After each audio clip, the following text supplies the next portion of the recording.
For 30 days, I committed to rope flow every single day. At first, I wasn't too sure on what I was actually trying to achieve. It felt unstructured and honestly kind of frustrating at times. But as the days went on, practicing rope flow became something I genuinely looked forward to rather than just another obligation to tick off. So here's my daily journey from day one awkwardness to unexpected encounters to surprising breakthroughs and a whole lot of early morning rises. Hold up, are you telling me 85.67% of you watching right now ain't subscribed? That's making me feel out of balance.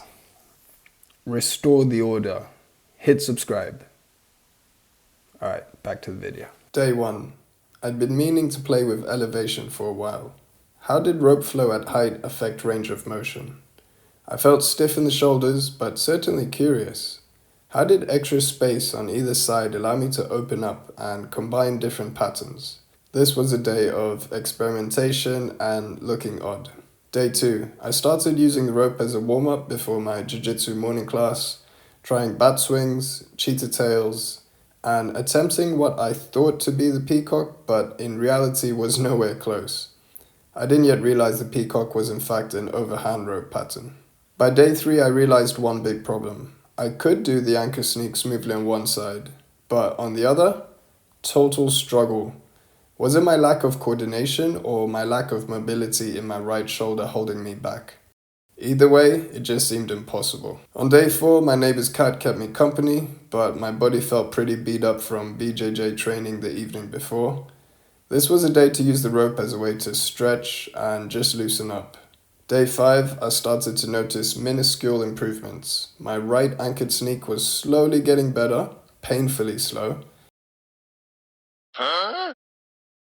And I also started playing with dragon hugs, a move that would prove to be one of my favorite transitions. Day 6 was all about experimenting in the frontal plane. It felt really good and much needed to focus there. I started to see the propeller and similar moves in a new light within my practice. By day 7, I hit a mini breakthrough, my first one-handed behind the back pass anti-clockwise. It was rough, but progress nonetheless. It also felt like I had cemented the anchored sneak on my dominant side with my left hand behind my back. Finished day 7 by dabbling with some dragon switches too. Day 8 was wholesome. I managed both behind the back and overhand one-hand passes, plus the bowler alley. In the back of my mind, I kind of knew going back and forth between overhand and underhand bowlers could be a thing, but allowing myself the time to figure things out and lock it in was highly rewarding. Day 9, I just fell in love with the torero. The spinal wave and twist felt incredible within my body, though I still wasn't sure how to transition in or out of it. I sensed the torero on both dominant and non-dominant sides was exactly what my spinal engine needed at that time. I was releasing all tension and really feeling free. Then on day 10, another milestone, I unlocked the cheetah door. Not quite sure why I hadn't tried it earlier, but it clicked instantly. A real burner in the rear delts, and I was immediately more aware of my posture. Day 11. I thought I'd do my practice outside Bath Abbey before my session at Stanza. Just standing there for an extended period of time before the bustling tourists allowed me to just notice things in the architecture I hadn't noticed before. As far as strangers stopping to watch my rope flow practice, all sense of embarrassment had gone by this point, and I didn't mind it one bit. I felt like an ambassador promoting awareness of rope flow. Day 12 and my commitment to the 30-day challenge was starting to rub off. I had some company this fine early morning just outside the Royal Crescent.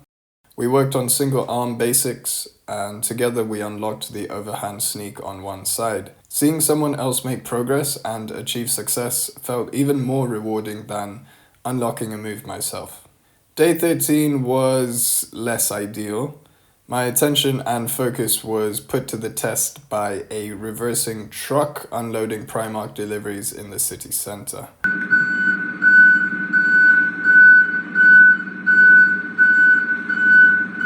Nonetheless, I persevered through the noise and was adamant to make the most of the little time I had available. On day 14, I discovered what a little lure is. You haven't seen a little lure lying around, have you? My mate left one a second ago. This one? Yeah. Thank you. And felt lucky to have spotted it considering I was barefoot. I guess the coach embedded in me is drilled to always scan the playing area first. I kept grinding away at the right side anchored sneak. Progress was slow, but steady. Practice on a floating surface added another element of balance as well, which I really found to be fun and intriguing. And on day 15, this marked halfway through the challenge. I managed to sort of unlock the tandem sneak. It reminded me of a dragon roll, but the arm pattern was totally different. Now, I hate saying stuff like this, but it felt like the rope was finally starting to connect with me, and I was able to access moves much quicker than I had previously. In week 3, I started experimenting more. Day 16, I tried new grips such as the dagger grip, which felt instinctive, especially with the underhand matador. I even mixed in wrestling and takedown moves to try and incorporate more lower body movement. I found there's definitely an overlap of timing techniques between rope flow and martial arts practice. Day 17 brought me to a new rooftop spot, a tad bit sketch on the climb and descent, but was certainly worth the view. I naturally flowed between moves. All the incremental minutes each day were having a beneficial compound effect. My right anchored sneak still felt uncoordinated, but I could just about grind it out. Day 18 I needed to stretch, and so added in hangs to release tension after a tough BJJ session the night before. The combination of spinal compression, movement of the spine in different planes, plus being outdoors was amazing. Days like this just solidate my belief that I could be doing this sort of practice well into my latter years. Day 19 was cool. I had a chat with a curious stranger who had never seen rope flow in action before. You've never seen that before? Oh yeah, rope flow? It's not that heavy, is it? But No. it just keeps you moving. Yeah. Yeah. Yeah, that's it. What is it? Has it got a name? Rope flow. Rope flow. Rope flow, I will yeah. look it up. Yeah. She's wondering what you're doing. Hello. I then practiced linking moves like cheetah's tail into torero or into the anchored sneak. It was awesome just knowing there were in fact possible transitions to work on. On day 20, big moment. I finally got the peacock. And yes, I did it in the dark before my 6 a.m. session at the gym. This gave me a boost of confidence, and I sensed I was building a great deal of forward momentum within my practice, almost like a mini boost in the right direction. What might have taken weeks was now taking days to achieve, and this was just down to consistent daily practice, putting the time in. Day 21, I managed to fit in a cheeky session in the park during lunch break. I worked on turns and transitions between directions. I certainly noticed it takes me a while to get into the swing of things when practicing in a new environment, especially when there are cute dogs that want to say hello. Day 22. I think I kind of got the pitador. I was also in the mood of switching things up, so I had a little mess around with a mace and an Indian club. Interesting how certain rope flow patterns do cross over. Day 23 was rough. I took a rope straight to the eyeball. I tried to ride it out, but it definitely stung. Just goes to show what a lapse in concentration can cost you regardless of experience. Guess the rope never lies. And to top it all off, the rain started getting heavier. Can't complain though, we definitely had a good run. Day 24 was my birthday, turned 33, and I gave myself the best present, finally unlocking the anchored sneak on my right side. I didn't want to stop because I was scared I'd lose it again. Kept it going for a while to really cement the motion in. Day 25 started with mowing the lawn, then rope flow. I got distracted by weeds, but managed to attempt the overhand anchored sneak, and surprisingly kind of nailed it on one side. I figured by unlocking the underhand anchored sneak on both sides, I would allow myself to attempt the overhand variation. Day 26 had an unexpected backdrop, a police arrest happening right in front of me. Hello mate, you're right. Hello, how are you? Sorry to bother you. No problem. You haven't seen a chap dressed all in black, scruffy build, possibly carrying a shopping basket come past here at all, have you?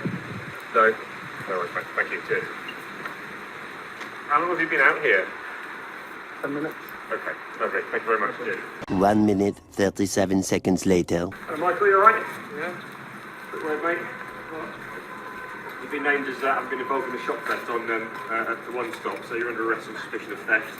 You didn't have to say anything, but it may arm your defence if you don't mention my question, something which is later relied in court. Anything you do say may be given evidence.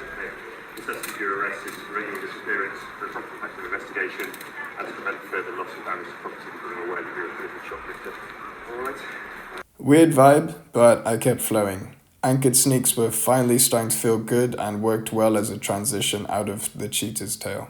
Moving practice on an uneven and fairly slanted surface adds an intriguing dynamic and highlights the importance of foot placement. Day 27, I felt experimental once again and tried mixing rope flow with dumbbell chest press because why not, hey? Honestly, it was the perfect active rest between sets, and I could feel the difference in my arms as the weights got heavier.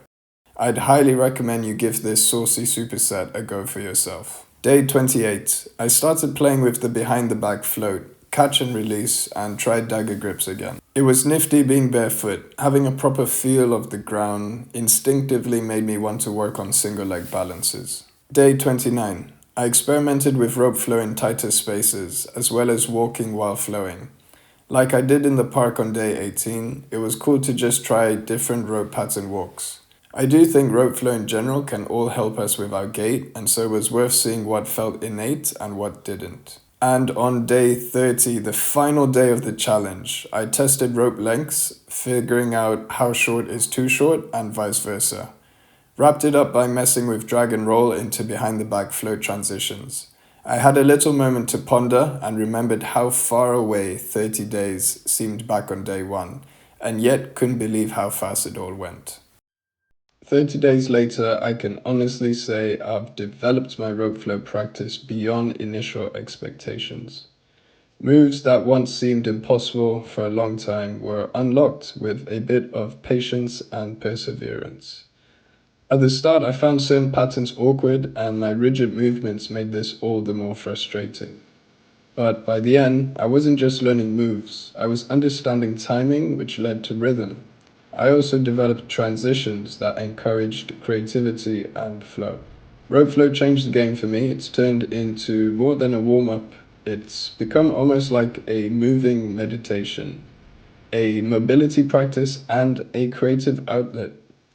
The wild part is, I know I'm just scratching the surface. There really are levels to this, and this 30-day challenge has highlighted the importance of consistency if you want to master any skill. If you enjoyed this daily log, drop a comment and tell me, what 30-day challenge should I do next?